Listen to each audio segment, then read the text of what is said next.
तो और फ्रेंड्स लोग कैसे हो आप सब लोग मेरे यार। तो आज मैं जिस मांगा को एक्सप्लेन करने जा रहा हूँ उसका नाम है rebirth of the earth immortal. उम्मीद करता हूँ कि इसे पहले से किसी ने एक्सप्लेन ना किया हो। अगर किया हो तो आप लोग कमेंट में मुझे बता देना। तो इस एपिसोड की शुरुआत में हमें चाइना में हुजो सिटी के हुजो बेस्ट हाई स्कूल का सीन दिखाया जाता है, जहाँ पर हमें एक क्लास के अंदर कुछ स्टूडेंट को एग्जाम देते हुए दिखाया जाता है जो कि अपना फर्स्ट सेमेस्टर का एग्जाम दे रहा था। लेकिन हमें वहाँ पर दिखाया जाता है कि हमारे इस सीरीज का मेन कैरेक्टर एग्जाम ना देकर आराम से सो रहा था और तभी अचानक जब वो नींद से जाग जाता है तब वो भरी क्लास में जोर से चिल्लाता है लिटिल जूनियर सिस्टर। उसे इस तरीके से चिल्लाते हुए देखकर बाकी के सभी स्टूडेंट उसके तरफ बहुत ही ज्यादा हैरानी से देखने लगता है और वो आसपास देखते हुए अपने मन में बोलता है आखिरकार क्या हुआ, क्या मैं अपने लिटिल जूनियर सिस्टर के साथ नहीं था और इमॉर्टलों के फॉरबिडन लैंड में जा रहा था जो यूनिवर्स के आई है। आखिरकार मैं यहाँ पर अचानक कैसे पहुँच गया।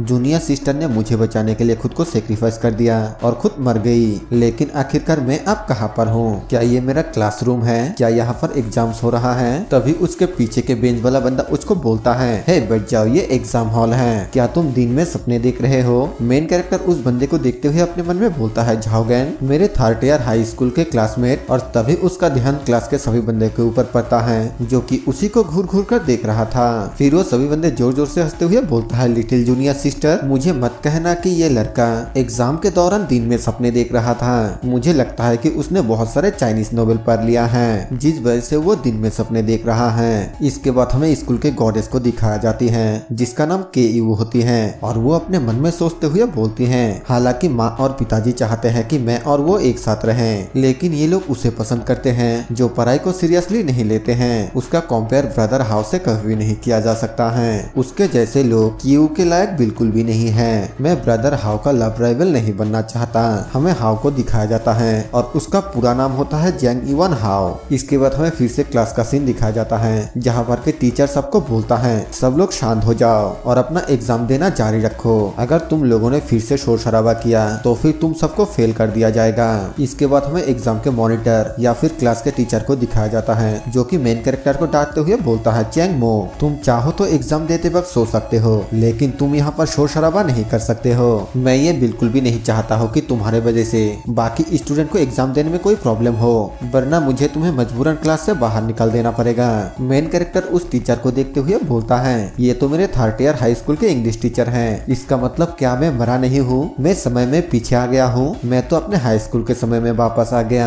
फिर वो अपने आप को महसूस करते हुए बोलता है मेरे बढ़ते हुए स्पिरिट एनर्जी और मेरा पावरफुल सोल, मेरे पास तो ये सब कुछ भी नहीं है। ये बिल्कुल खाली हो गया है। ये कोई इल्यूजन नहीं है। मैं सच में वक्त के पीछे आ गया हूँ। मैं अपने पिछले जिंदगी में बहुत ही ज्यादा घमंडी और जिद्दी था और मुझे वैन फैमिली ने पीटा था। जब मैंने सुसाइड करने की कोशिश की तब मुझे हुआजियान इमॉर्टल ने बचा लिया था और मैंने कल्टीवेशन के दुनिया में अपना कदम रखा, यूनिवर्स की ट्रेवल की और मैं अपने लिटिल जूनियर सिस्टर से भी मुलाकात की। ताकत ही सब कुछ तय करता है और मैं इस बार अपने पीछे कोई भी रिग्रेट नहीं छोड़ूंगा। हो सकता है कि मेरे साथ मेरे लिटिल जूनियर सिस्टर भी अर्थ में वापस आ गया। मुझे इस बार बहुत ही ज्यादा ताकतवर बनना होगा। मेरे कल्टीवेशन को वापस से हासिल करना होगा और मेरे लिटिल जूनियर सिस्टर को भी ढूंढना होगा। तभी हमें दिखाया जाता है कि उसका इंग्लिश टीचर उसके ऊपर बहुत ही गुस्से से चिल्लाते हुए बोलता है अरे चैंगमो आखिरकार तुम अभी भी क्यों खड़े हो? अगर तुम एग्जाम्स देना नहीं चाहते हो तो अभी के अभी बाहर निकल जाओ। चैंगमो स्माइल करते हुए बोलता है मैं तो यही चाहता था। उसका टीचर बोलता है क्या तुम सच में एग्जाम देना नहीं चाहते हो? और उसके क्लासमेट बोलता है आखिरकार चैंगमो इतना ज्यादा घमंडी क्यों है? उसे क्या हुआ? क्या वो पागल हो गया है? चैंगमो अपने क्लास से बाहर आते हुए बोलता है क्योंकि मैं अपने वक्त पर वापस आ गया हूँ, इसीलिए एग्जाम जैसे चीज मेरे लिए वक्त की बर्बादी है। अब मुझे सबसे पहले जल्दी से मेरे कल्टीवेशन को रिस्टोर करना होगा।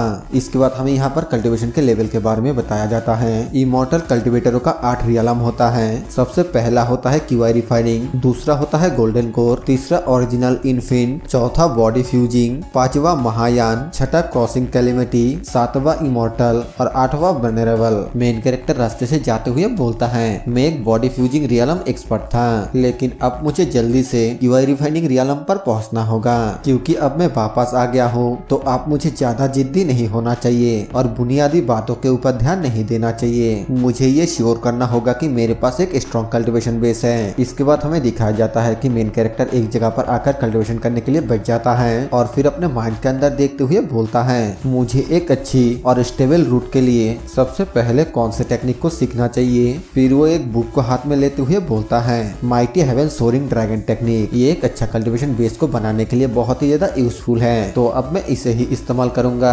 इसके बाद वो कल्टीवेशन करना स्टार्ट कर देता है और अपने बॉडी के अंदर आसपास के क्यूआई एनर्जी को एब्जॉर्ब करने लगता है। फिर हमें थोड़ी देर बाद का सीन दिखाया जाता है जहाँ पर कि वो अपने आंखें खोलने के बाद बहुत ही ज्यादा खुश होते हुए बोलता है मैं तो सिर्फ 15 मिनट ही कल्टीवेशन किया और क्यूआई एनर्जी मेरे बॉडी के अंदर सक्सेसफुली रिफाइन हो गया। ये mighty heaven soaring dragon technique सच में बहुत ही ज्यादा अच्छा है। और तभी हमें दिखाया जाता है कि वहाँ पर मेन कैरेक्टर के सामने स्कूल के गॉडेस और शायद से उस लड़के का नाम हुआ था, वो दोनों और उसके साथ और कुछ बंदे होता है। स्कूल के गॉडेस मेन कैरेक्टर से पूछती हैं चेनमो आखिरकार तुम यहाँ पर क्या कर रहे हो? तो उस बंदे के नाम हुआ नहीं बल्कि हाउ होता है। वो हमारे मेन कैरेक्टर को बोलता है शायद स्टूडेंट चेनमो अचानक बहुत ही ज्यादा होशियार हो गया और अपने एग्जाम को बहुत जल्दी ही दे दिया।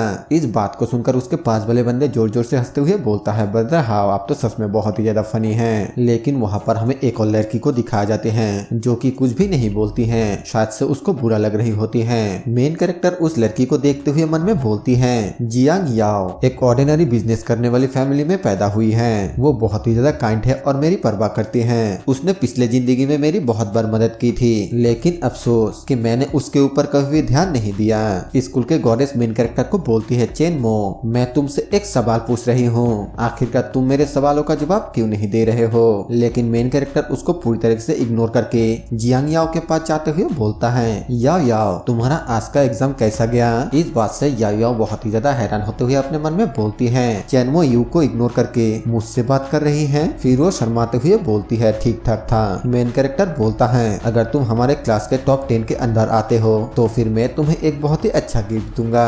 जो सुनकर वो बहुत ही ज्यादा खुश होते हुए बोलती है क्या सच में? तो फिर मैं अपना बेच दूंगी। इसके बाद मेन कैरेक्टर उसे बाय करके जाते हुए बोलता है तो फिर ठीक है मुझे अभी के लिए कुछ काम करना है, 3 दिन बाद आकर तुमसे मिलता हूँ। स्कूल के गॉडेस मेन कैरेक्टर को इस तरह जाते हुए देखकर अपने मन में बोलती है उसने सच में मुझे इग्नोर कर दिया। मुझे तो लगता है कि वो सिर्फ दूसरों के सामने कूल बनने की कोशिश कर रही है। और इसी जगह पे ये एपिसोड खत्म हो जाता है। इसका नेक्स्ट एपिसोड 10 से 15 मिनट के बाद आ जाएगा, तो आप लोग उसे देखने के बाद कमेंट करके जरूर बताना कि ये सीरीज आप लोगों को कैसा लगा।